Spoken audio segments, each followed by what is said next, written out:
Due Process, recipient of 2 Mid-Atlantic Emmy Awards for Outstanding Talk Show Series and Outstanding Public Affairs Series. I think without a doubt there is an alcohol and drug problem in schools today across our country. It cuts across all economic levels. Students have easy access to alcohol and other substances. But if drugs are putting our schools to the test, should we be testing our children for drugs? The dispute over drug testing in schools and a special report by high school kids. It's all on the docket for this edition of Due Process. Major funding for Due Process is made possible by the New Jersey State Bar Foundation, committed to educating the public about the law. Additional funding is provided by Lawyer's Diary and Manual, publishers of print and electronic information for and about the legal community, including the legislative manual.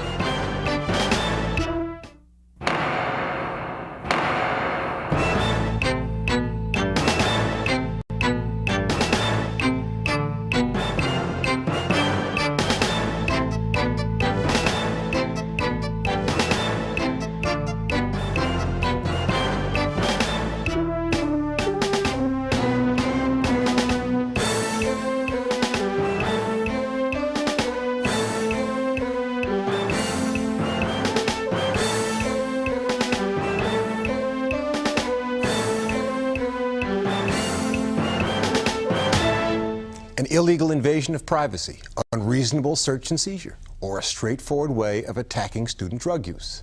I'm Raymond Brown, and on this edition of Due Process, the fight over random drug tests in schools. The New Jersey School Boards Association says they just make sense. The ACLU insists that they're not legal. The courts are likely to have the last word, and in this half hour, we'll hear the arguments on both sides. But first, here's Sandy King with a student point of view. Raymond, the kids won't be the ones to decide if drug testing is to be permitted or not, but they are the ones who will be on the line if the testing is deemed legal. So we decided something special was in order for this edition of Due Process. Instead of going to a high school to produce our report on student drug testing, we went to the high school, but we asked the kids to do their own report. The school, Livingston High. The producers, editors, writers, and crews, all students in Jim Smith's TV production class. I'm uncomfortable with random drug testing for this reason. I think that random drug testing alone is not going to solve the problem that we are facing in our schools. In fact, students, parents, and educators express similar concerns about the effectiveness of random drug testing. I think it would probably be more useful to discourage students that don't use drugs. It would discourage them from starting. I think it would probably have less effect on students that are already using drugs because an addiction is a very powerful driving force. By testing someone, I don't think people would stay away from it. If people are going to do it, they're going to do it. And they're going to find ways to beat the system if there is drug testing of any type. Quite a few opinions reflected concern that such policies violate students' rights, and some indicated that even with such tests, those that are abusers would still use by finding ways to beat the system. I don't think that random drug testing policy will stop it, because I'm sure there's things out there that can get you by a drug test, and I'm sure the people that are addicted are not going to stop using the drugs, whether they're tested or not. Yeah, I don't see people who are using drugs being all that scared. So if random testing is unproven, what then does seem to be an effective way of dealing with this pervasive problem? We need a good program of prevention. We need a good program of observing students' behavior and academic progress in school and communicating the behaviors of concern to parents. I think what we like to do in using our policy is to get parents to recognize that there's a problem here. And what happens if a student is suspected of being on drugs? For anyone who might think that any approach other than random drug testing lacks substance, take note. I'll get on the telephone to call a parent and say this is what has happened and that we are going to do a urine test. And then the parent says either yes to us doing the urine test here at school, or they must come to school and take their youngster to a doctor right from school and have that test done. Now, a student is not allowed back into school until they can produce a negative urine and that they're enrolled in a treatment program. Supportive rather than punitive in its impact, this approach works by minimizing the adversarial nature of random drug testing. So I don't see the need for random drug testing, and as I said, I would have a personal problem with that because I think it does infringe on the rights of students. We treat drug addiction as a health issue here at the high school. It's not a punitive legal problem. It's a health problem, and that's our approach. Our thanks for that report to Jordan Bass, Blair Baumwell, Tim Brown, Faisal Jamil, Steve Milano, Joe Roselle, Ross Shoulder, and Ken Waltz, and their teacher, Jim Smith. As those kids know, the School Boards Association wants random testing across the board. Civil liberties lawyers say it's illegal. New Jersey courts have yet to make their definitive ruling, and though the nation's highest court has spoken, it ruled only on student athletes, saying they could be tested at random in the absence of reasonable suspicion without violating Fourth Amendment protection from unreasonable search and seizure. And Raymond, I don't think we have to guess what our young producers think about all this, since everyone we heard from in their report was in staunch opposition to the drug tests. Well, Sandy, there are two sides to this story, and we're going to hear from both, as well as from one of the Livingston kids when we come back. So stay with us.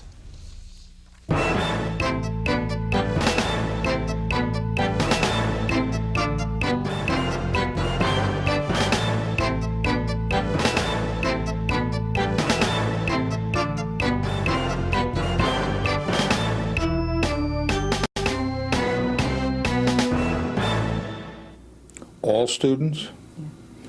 If the state is going to come across and say that anyone in the school building could be randomly drug tested, then I think that's okay. But to point out specific groups like athletes, I'm against that. I feel that students should be taken at face value unless there is probable cause or reason to test them. Probable cause is one thing, because to me that's a little bit closer to actual suspicion. Reasonable suspicion by whose standards? We try to create a safe environment for all students. So therefore, if we find somebody is suspicious of any kind of drugs, we want to test them because it can be in violation of other people's rights to a safe and wonderful education. No one denies that drugs are there in virtually every high school. So some educators, like New Jersey School Board's Executive Director Robert Booth, says tests are one legitimate means of attack. Others have doubts about that approach, and one of them is attorney David Rubin. And finally, joining us from Newark, Jordan Bass, a junior at Livingston High and one of the producers of the student report we saw earlier. Welcome all, gentlemen. Let me start with you, Mr. Bruce. The School Boards Association, what is its position as we sit here now? Well, basically, our membership has taken the position that we are responsible for the health, safety, and well-being of all New Jersey's public school children, 1.2 million of them. And they are going beyond the scope of the Verona case in terms of looking at one class of students called athletes.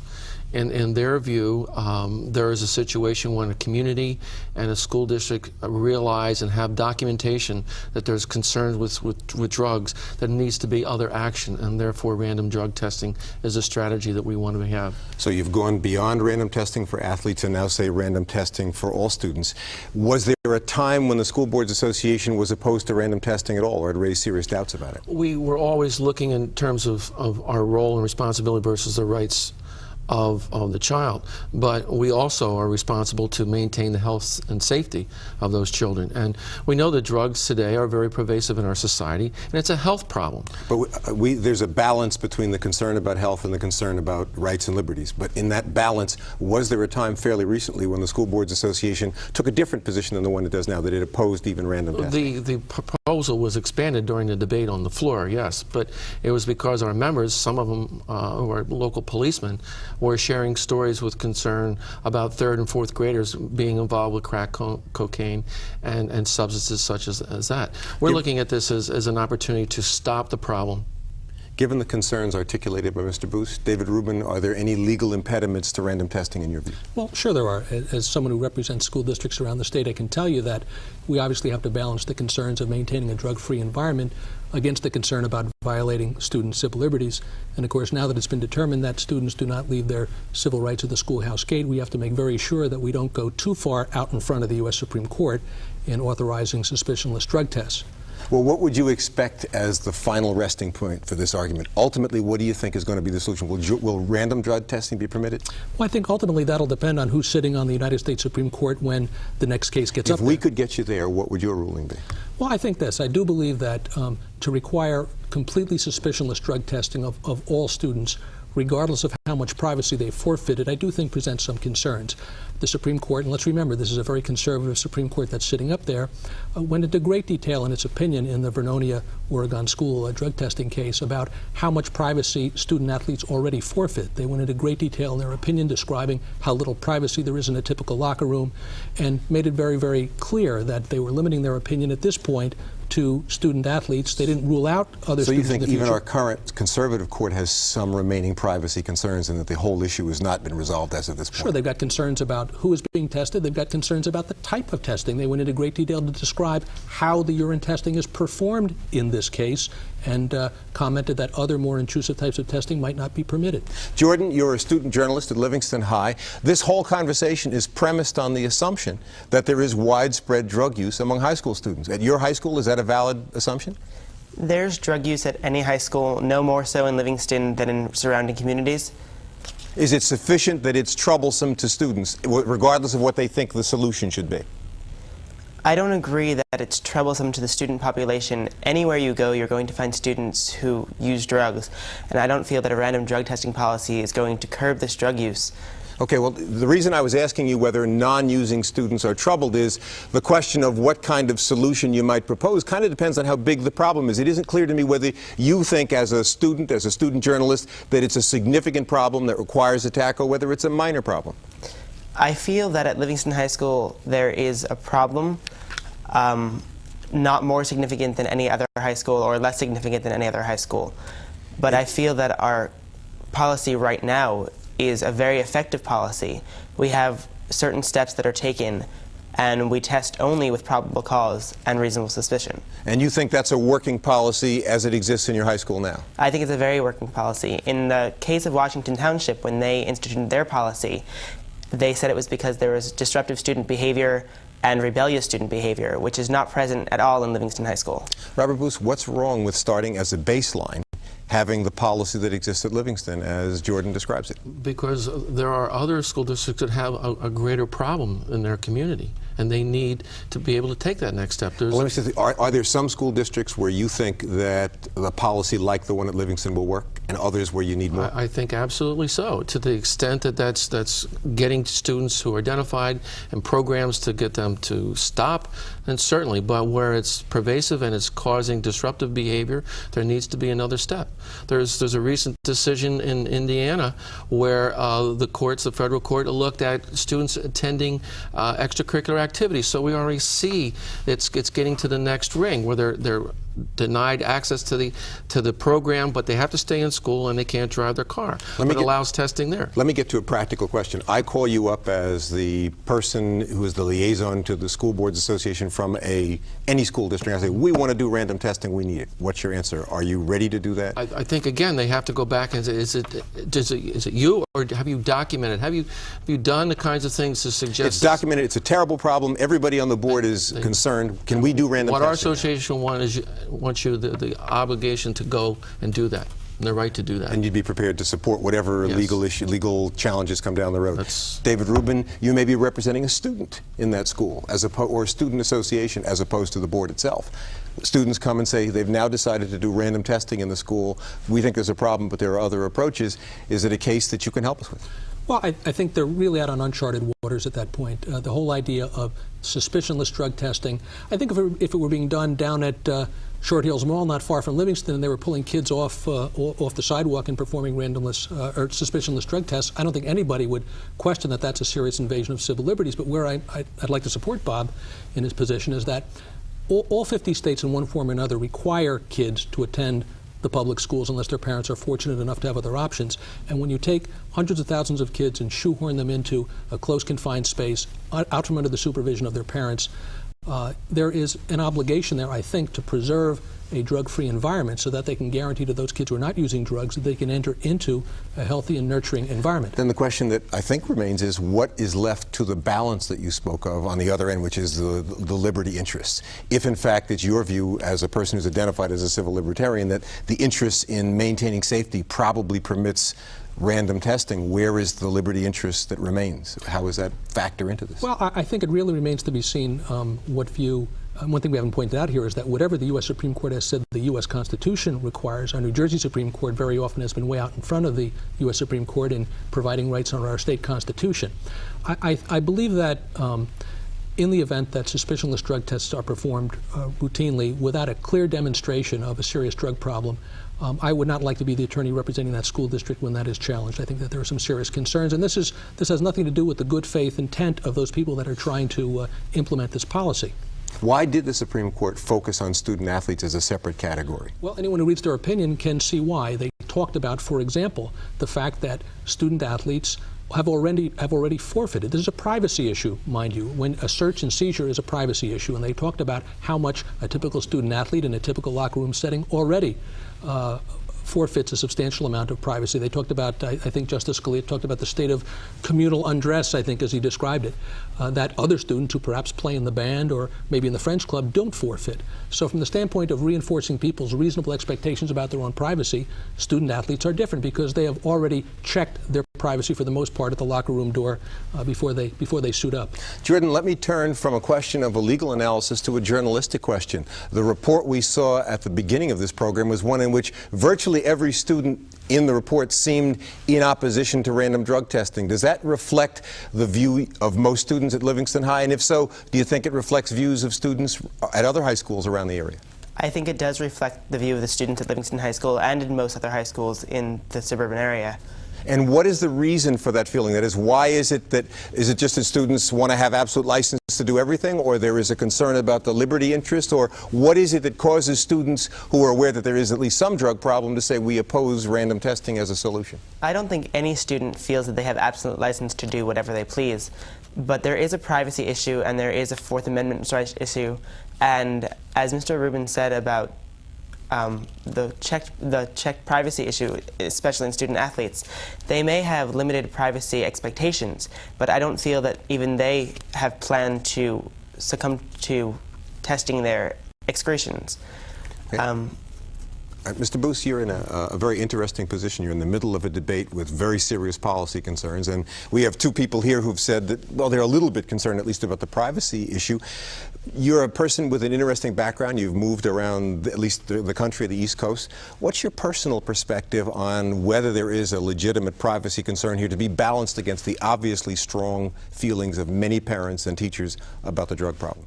I think the privacy issue in terms of the Constitution, the children are not going to be exempt from school. They're still going to get a constitutional obligation on this state and the country to be educated.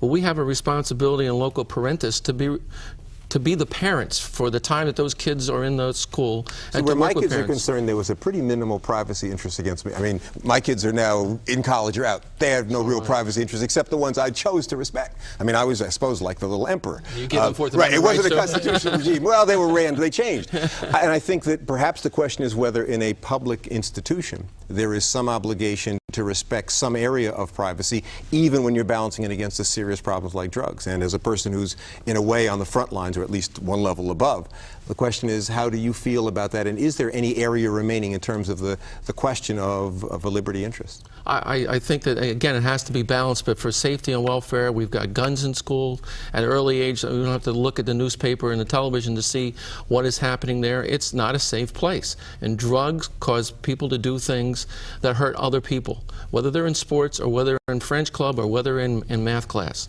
And if we can do something that gets kids on a proper track in a preventative way. Every one of those students said they didn't think it was going to stop people from doing it. It may stop some people. It's not going to stop hardcore people. It'll identify them and we'll work with them.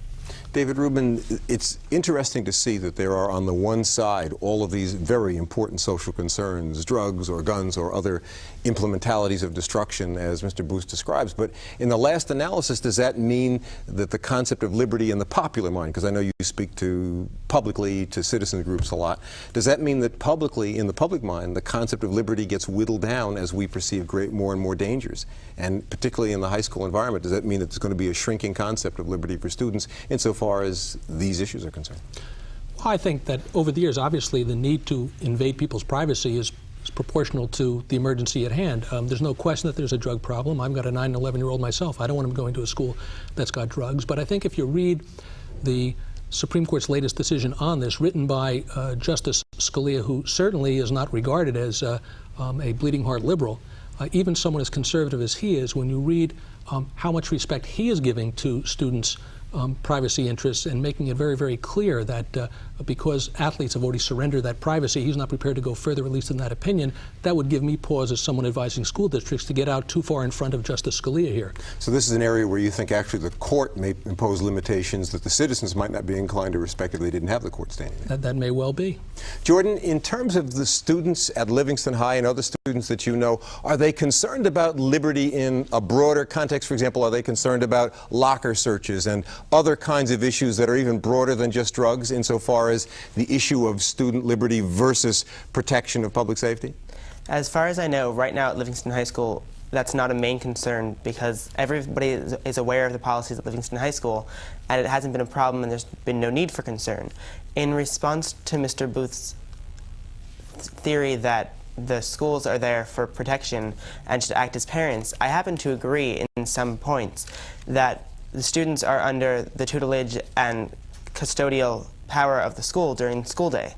However, I can only speak for Livingston and myself. I can't speak for outside sources and outside communities.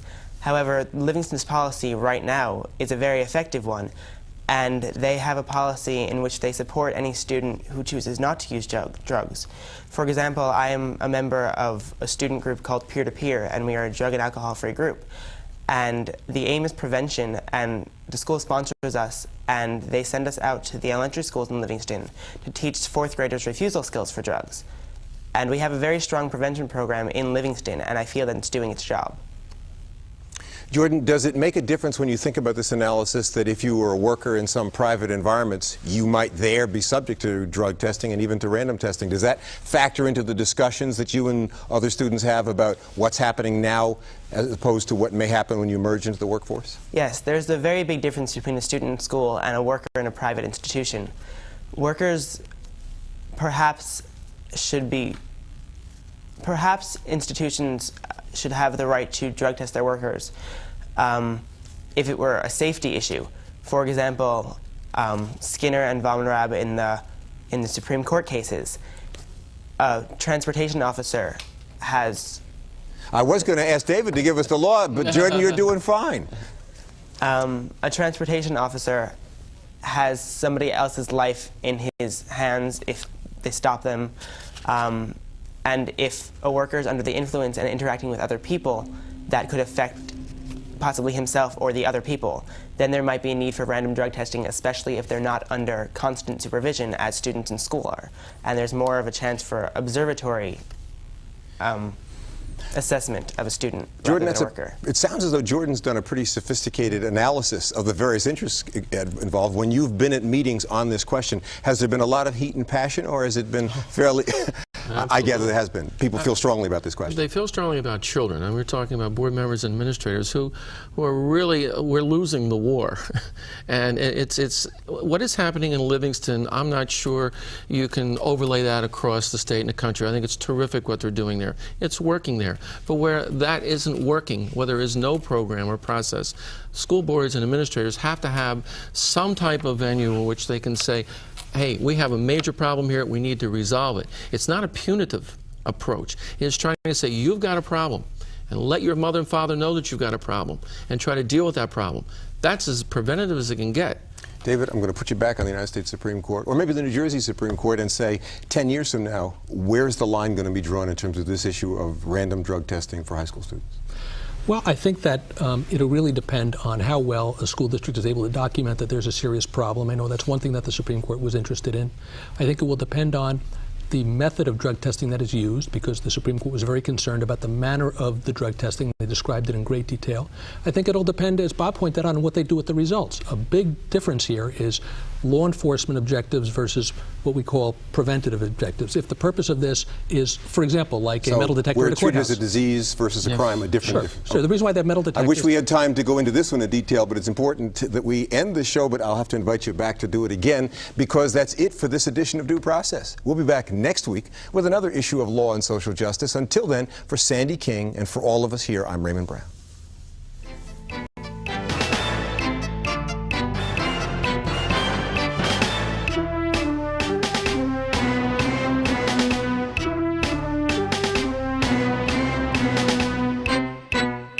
For example, let's suppose I had a student who was exhibiting sleeping in my class.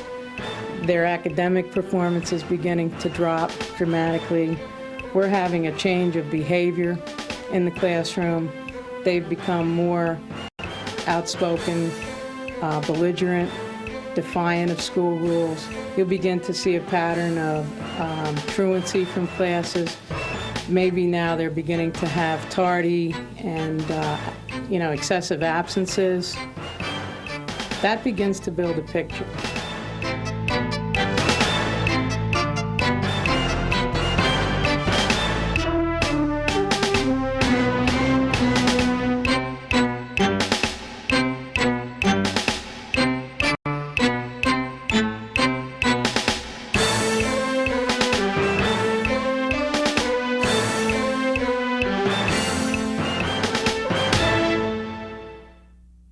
Major funding for Due Process was made possible by the New Jersey State Bar Foundation, committed to educating the public about the law. Additional funding was provided by Lawyer's Diary and Manual, publishers of print and electronic information for and about the legal community, including the legislative manual.